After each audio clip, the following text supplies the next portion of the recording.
So this is called Nobody. New song, this is take 4. I'm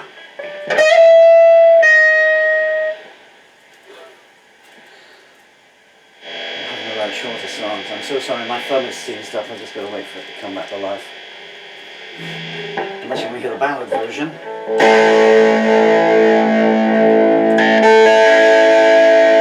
we try a slow one? It's another song that was written to be sung slow. I'll keep these on, it's going to look good today. Okay. Some of the slow ones are going to last even longer. Right, 2, 3, 10.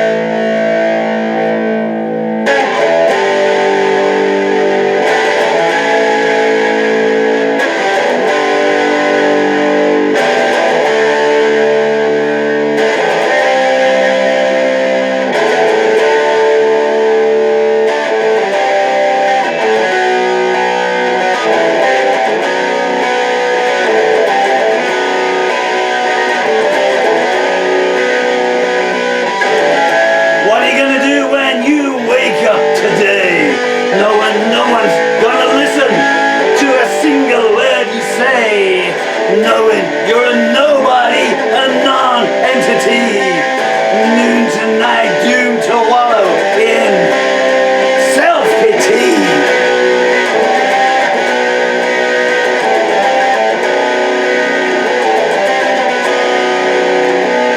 You never had a friend, and you know you never will. 15 seconds of you, everybody's had their fill.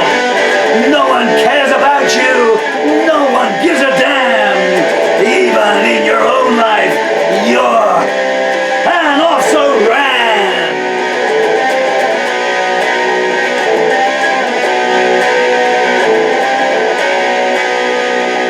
Do you believe in destiny? Do you believe in God to blame someone while you're the mat on which the whole world has trod? Every second that you live is a miserable existence. If you want to check out early, you won't meet any resistance.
Okay, so that's 4 takes of Nobody. I'd love to go on. It's a song I'd love to play and refine, but the fingers just aren't up to it, I'm afraid. There's nothing left, huh? That came out of nowhere this morning. It twigged.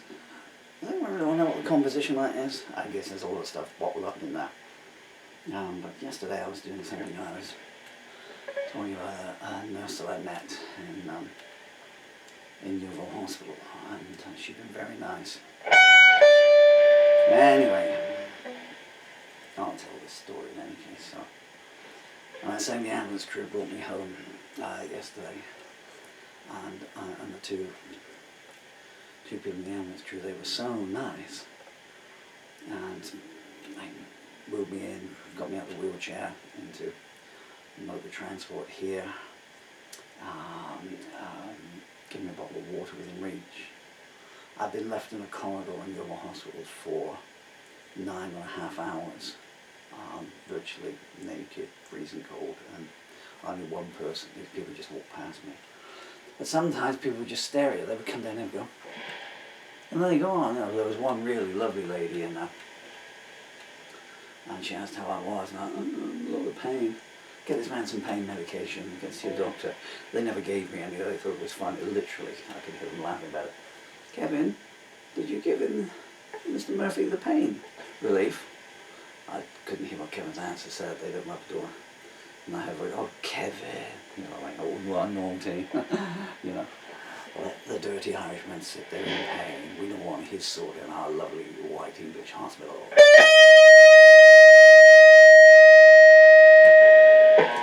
Anyway, a long story short, so the ambulance crew dropped me off at 8 o'clock yesterday morning, and on they went. And I was saying about on a video last night about this nurse, you know, these nice eyes and nice attitude, and I think I was saying that when I was in the hospital and they were transferring me from the hospital wheelchair into the ambulance wheelchair, and I was saying that, oh, she was, you know, so concerned. What a mug I am, huh? And she was standing there just watching like this to see that I got into the wheelchair okay. And I did nearly at the time say, well, you know, someone want to give me a hand here, you know? This is going on in a waiting room, and at one point one of the other patients got up to try and come over to give a hand, but at that point I managed to momentum myself in there. Anyway, long story short, so after I'd done yesterday afternoon's recording that, and I spoke to my son last night, pertinent point, and then somewhat late last night someone came into the back door. And it was one of the ambulance crew. I have to be careful how I word this. And I'm editing in my head so I don't say sex or give any clues away. I don't want to drop anyone in it. Well, I do, but I don't want to drop the good people in it. And I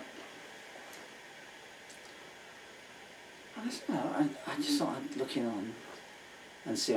Oh, and in the morning, right, when they dropped me off here, and they were looking around the kitchen. They said, well, and she said, well, have you got someone you can call about this? And I said, no. And I said, there's just no one. I said, no, social care won't come out. And I said, because I reported them for stealing from vulnerable people and attacking vulnerable people. Well, I filmed the attack, you know, but of course the person's still there. And one of them said to me, he said, well, what about your children? I laughed, you know, and I said, well, my children can't do a lot. I said, because they're 10 and 11. Actually, I got the age wrong. I said, my children can't do much. I said, because they're 9 and 10. And I saw one of the ambulance crew go like that to the other one, went like that, and then the atmosphere changed a bit. I didn't think anything of it because obviously, you know, I'm not 33. And they went on. Long story short. So this girl came back in the night.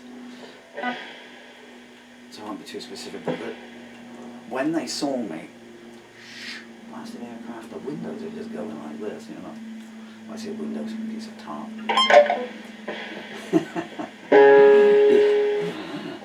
I'm so bad, even the trailer trash ran me out of the village, you know. When the ambulance pulled up yesterday, I said, you realise you're going to disappoint a lot of people and you can take me back. And they said, why? And I said, because they all saw you. I said, one of them saw me being taken away in the ambulance last night. I said, and they'll all be, great, he's gone. And you'll be bringing back, oh, shit, he survived, you know, he's lived again, you know. What does it take to kill him? He's like a cockroach, you know. Which the ambulance crew thought was kind of funny. And when we pulled up, I was like, oh, they're going to have to tear the bunting down, you know. He's gone, you know. And I was going to say, you know, just hang on a few minutes, I said, and pretty soon they'll be up with their torches and their pitchforks, you know. I've lost message now. Yeah, anyway, so this person came back in last night, just in the eyes, and yeah, I've had some sleep, I said, and she said, the story, what she told me was, this person told me was, when they saw me in the waiting room in the hospital, they said, we're not taking him home, look at it. And they said, no, the doctor's discharged him. Discharged. I was in the hospital for 15 hours to be seen for 4.5 minutes by a doctor. Oh, man. And and they'd said, oh, and they'd said, oh, what point was that? And they'd said about how old my children were, and they said, I didn't realise. That was in last night. And they'd said, we're not taking him home, and we can't do that. And so she went away, and this nurse that I was praising spoke to the doctor and come back. The doctor says, you can take him home, he has children. So but they knew how old my children were. So this was the thing, they'd said to the ambulance crew, okay, they're basically shoving the responsibility on the ambulance crew. You take him on, it's okay, he's got children, don't worry about him not having any care, he's got children. So they threw me off here. And so, anyway, this lovely person from the ambulance crew was pretty appalled by that, and I told them that I'd been pointing out on YouTube videos and letters to politicians, all of which get ignored, the deficiencies in the NHS. And so this person wanted to tell me that part of the story. The point being, too late for me, but how many more people are they just going to kick out of hospital when no one... Oh, and this is why she was staring so intently at me going in. If you can get from the wheelchair unaided, your class is being mobile. Okay, they put the wheelchairs like that, and it's just momentum, so you lift yourself up on your arms, and you literally fall into the other one. This person is fully mobile. Be you 92-year-old widow from down the road, my friend Derek, of course, who they convinced to discharge himself, 86 years old, died of dehydration. No one can remember what happened. So I'm going on a ramble here. So I was thinking about that person.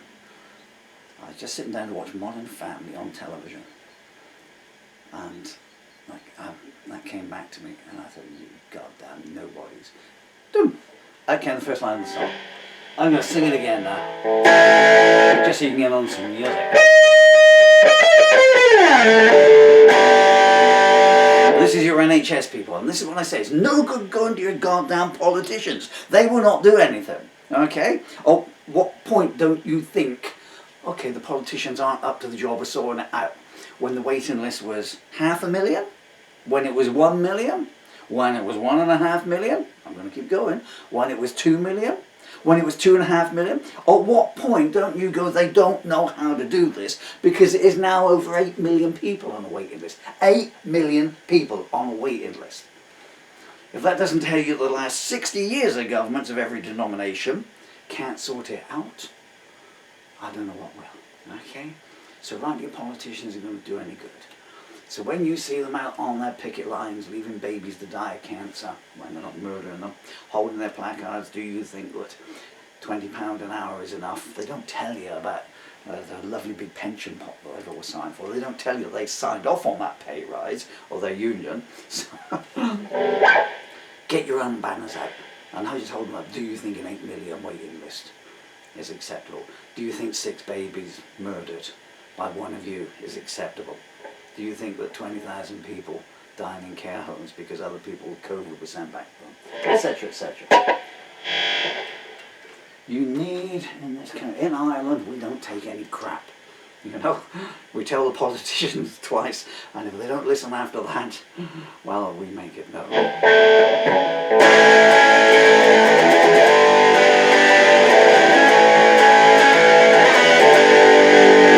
I feel the music.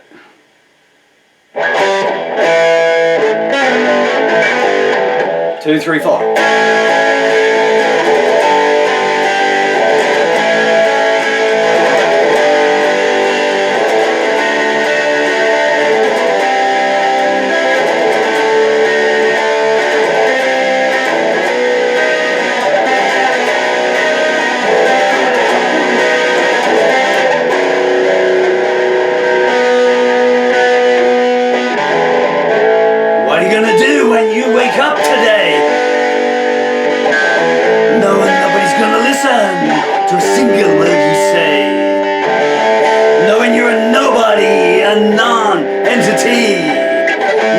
Tonight doomed to wallow in self-pity.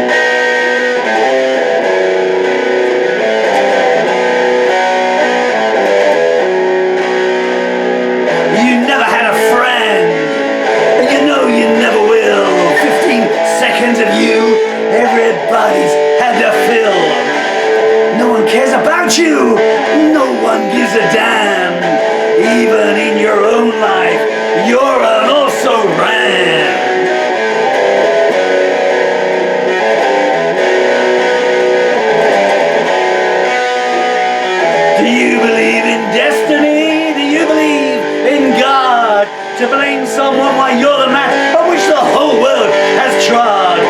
Every second that you live is a miserable existence. If you want to check out, you won't meet any resistance.